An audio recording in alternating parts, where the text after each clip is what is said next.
আজকের সমাজে দাঁড়িয়ে আমার একটা কথাও খুব মনে হয় যে একটা মেয়ে তখনই সম্মান পায় যে আর্থিকভাবে তার আর্থিক দিকটা আর কি বেশি ভালো, বা আমি বলতে চাইছি সে একটা সংসার সামলে বাইরে ইনকাম করছে, তবেই সে কিন্তু সম্মান পায়।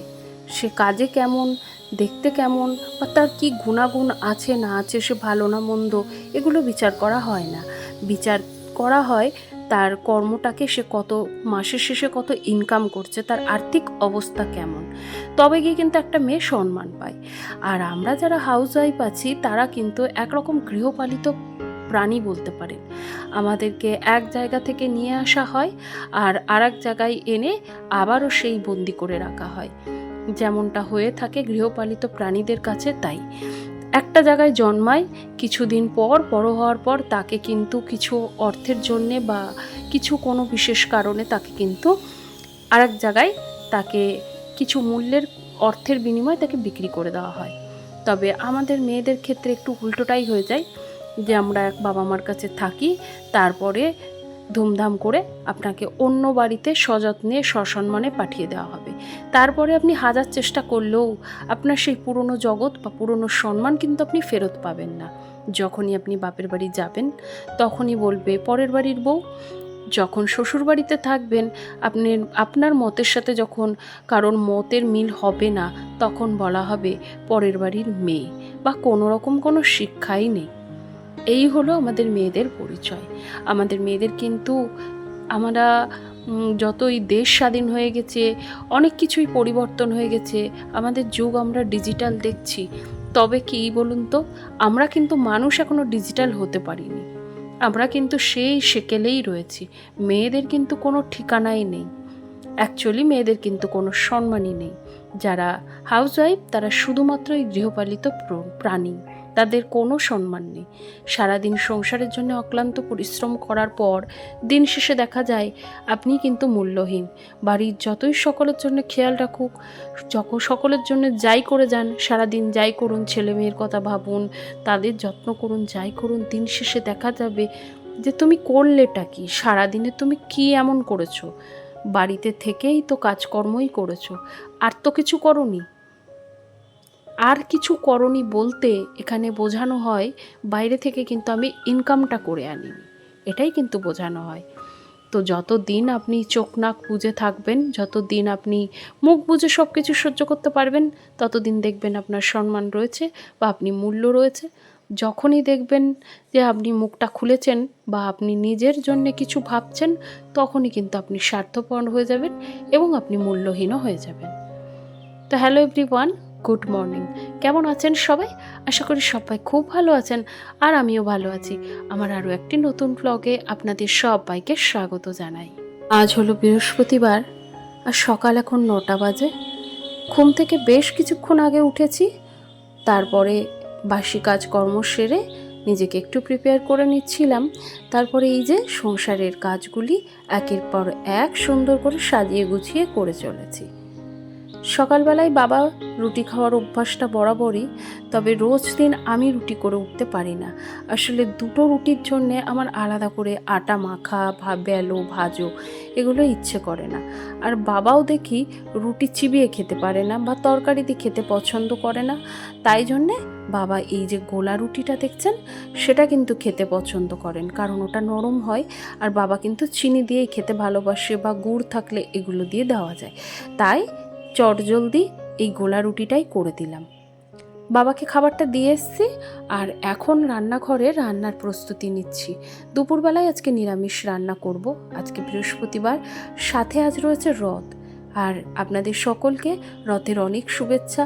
জানি ভিডিওটা অনেক লেটে পৌঁছবে, তবুও আগামী যে রথ রয়েছে উল্টো রথের অনেক শুভেচ্ছা থাকলেও অনেক ভালোবাসা জানাই। আমি জানি না রথের দিনটা কেমন যায়, তবে ছোট থেকে একরকম মুহূর্ত কাটিয়েছি, বড় হয়ে আর এক রকম মুহূর্ত পার করছি। ছোটবেলায় আমি তো মামার বাড়িতে মানুষ হয়েছি, আপনাদেরকে আগেই বলেছি। আপনারা অনেকেই জানেন যে আমি ছোট থেকে মামার বাড়িতে মানুষ হয়েছি। অনেকটা বড় হওয়ার পর কিন্তু বাবা মার কাছে এসেছি। আর যখন এসেছি তখন প্রায় এই সব আনন্দগুলো পাইনি। তবে আমি চেষ্টা করি ছোট থেকেই আমার মেয়েকে সেই আনন্দগুলো দেওয়ার, যেগুলো এখন আমি অনুভব করি যে আমার জীবনটা হয়তো আর একটু ভালো হলেও হতে পারত। মামার বাড়িতে থাকাটা অতটা কিন্তু সোজা বিষয় নয়। মামা মামি, মামা ছেলে মেয়ে, দিদা, এদের সাথে মানিয়ে নিয়ে চলাটা অনেকটাই কষ্টকর ছিল। আর একদম ছোট থেকেই আমি রয়েছি প্রায় 2.5 বছর থেকে। বাবার আর্থিক অবস্থা ছোটোবেলা থেকেই ভালো ছিল না, তার জন্যেই মামার বাড়িতে মানুষ হয়েছি। সেখানে স্কুলটাও ভালো ছিল বলে সেখানে পড়াশোনার জন্যে মামার বাড়িতেই থেকেছি। আর সেখান থেকেই এই অ্যাডজাস্টমেন্ট ব্যাপারটা ছোট থেকেই কোথাও নিজের মধ্যে তৈরি হয়ে গেছে। ছোট থেকেই বাবা মাকে পেতাম না যে তাদের কাছে কোনো আবদার করব। দেখতাম ভাই বোনেরা, ছোট ছোট ভাই বোনেরা মামা মামিদের কাছে আবদার করতো, কিন্তু আমার তো বাবা মা নেই, আমি কার কাছে আবদার করব। সবাই বলতো নিজের বাবা মার কাছেই আবদার করতে হয়, তাই সেখানেই করতাম। তাই আস্তে আস্তে নিজেকে মানিয়ে নিতে শিখেছি যে কিভাবে সমাজের সাথে খাপ খাইয়ে চলতে হয়। ছোট থেকে আমরা কিন্তু পরিস্থিতির শিকার হয়ে যাই, তাই না? অনেক মানুষ আছে যারা আর্থিক অবস্থা খারাপের জন্য তাদের ছেলে মেয়েকে সেই সুখগুলো দিতে পারে না। তবে আমার মধ্যে কোনো আক্ষেপ নেই। আমি একজন খুব ভালো বাবা পেয়েছি, মাও পেয়েছি। তবে আমার মায়ের থেকেও আমি কিন্তু আমার বাবাকে খুব বেশি ভালোবাসতাম।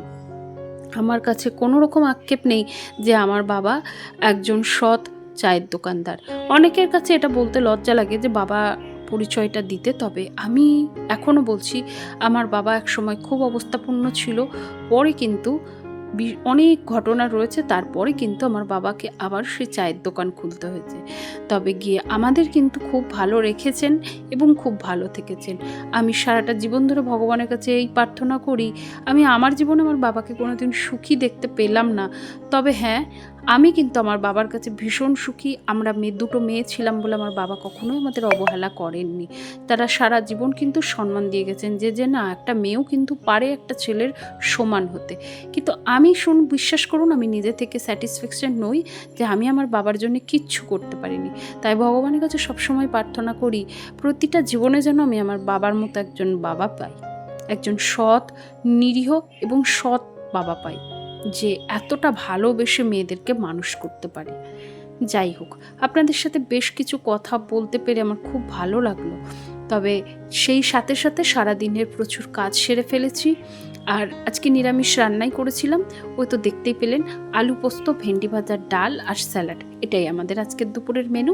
খাওয়া দাওয়ার পরে আজকে বিশ্রাম নেওয়া হয়নি। আজকে বৃহস্পতিবার, মেয়ের রয়েছে কম্পিউটার, তাই সোনাকে নিয়ে কম্পিউটারে চলেছি।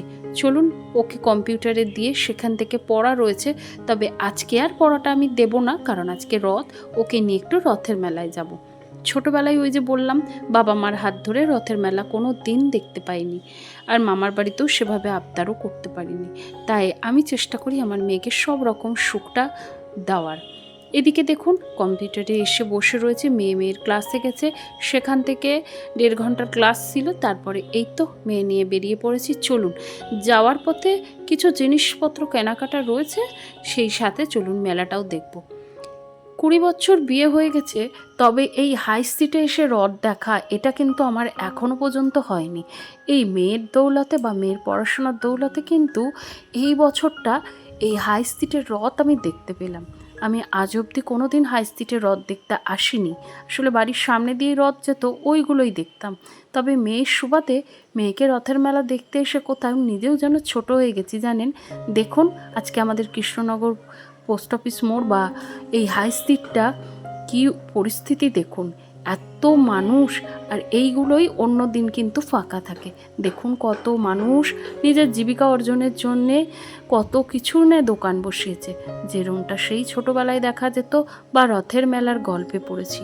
এখানে দেখলাম পনির দিয়ে ঘুগনি, তবে ইচ্ছে হলো এখন আর খেলাম না, কারণ বাইরের খাবার খুব একটা আমি খাই না, আর আমি খেলে আমার মেয়েও খাবে, ওই জন্য খুব একটা খাই না, সেগুলো একটু অ্যাভয়েড করুন।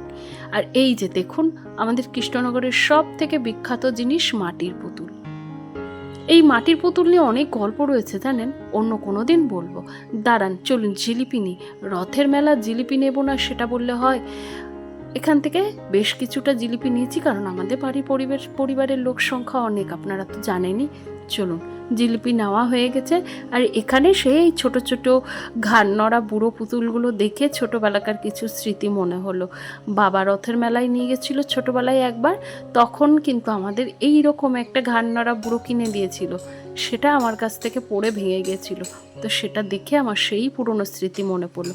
আর এই যে দেখুন, আমাদের এখানে কিন্তু রথ বেরিয়েছে, আর এর সাথে সাথে অনেক ছোট খুদে কচি কাঁচা রথ কিন্তু নিয়ে এসছে।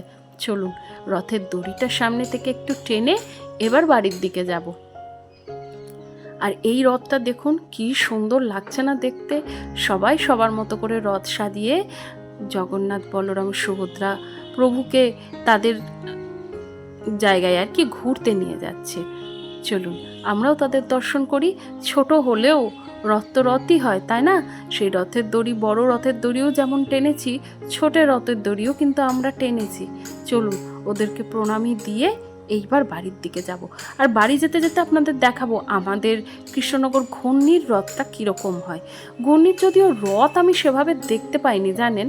এই যে বললাম, মেয়েকে কম্পিউটার ক্লাসে নিয়েছিলাম, আসলে ও যেতে চেয়েছিল না, তবে আমি দেখলাম শুধু শুধু কম্পিউটারটা কামাই করে তো লাভ নেই, ওটা করে নাও, যাওয়ার পথে দেখাবো। আর এই দেখুন, বলতে বলতেই ভগবানের দর্শন। কখন থেকেই ভাবছি এবার কিন্তু একটাও রথ দেখতে পেলাম না, যাওয়া আর কি। তবে দেখতে দেখতেই ভক্তের ইচ্ছা কিন্তু ভগবান পূর্ণ করেনি। তাই রথ দেখতে দেখতে এখান থেকে সোনাকে একটা ভুট্টা কিনে দিলাম। এই ভুট্টাটা খেতে ভীষণ ভালো ছিল, আর একদম কচি এবং পুড়িয়ে যে ভুট্টাটা বিক্রি হয়। আর এই যে এটা দেখুন, আমাদের কৃষ্ণনগরের পুলিশ লাইনের একজন সদস্য, খুব কিউট, এর নাম হলো ম্যাক্স। আমরা যখনই হাই স্ট্রিটে আসি ওর সাথে দেখা হয়ে যায়। আর এই দেখুন, ও কিন্তু আমাদের মতো রথ দেখতে এসছে। চলুন, ম্যাক্সের সাথে অনেকক্ষণ গল্প করেছি, ম্যাক্সকে আদর করেছি। আর ম্যাক্সকে আদর করে না গেলে ম্যাক্স কিন্তু কখনোই আমাদের ছাড়ে না। সেও কিন্তু আমাদের চিনে গেছে, যে জানে আমরা যেতে যেতে তাকে আদর করবই। তা সেও কিন্তু তার ডাকে আমাদের ডেকে তাকে আদর করতেই হবে। তো যাই হোক, আমার আজকের ভিডিওটি আপনাদের কেমন লাগলো আমি তো জানি না, তবে যদি ভালো লাগে অবশ্যই একটি লাইক করবেন, আর অবশ্যই কমেন্ট করে জানাতে ভুলবেন না কেমন লাগলো। আর এই হলো আমাদের ঘূর্ণির পুতুলপট্টির রথ। এখানে যদিও আমি রথটা ওই যে বললাম আগেই চলে গেছে, আমি দেখতে পাইনি, তবে রথের মেলা আপনাদের সাথে শেয়ার করলাম। তাহলে চলুন, আজকে এখানেই ভিডিওটি শেষ করলাম। সবাই খুব ভালো থাকবেন, সুস্থ থাকবেন।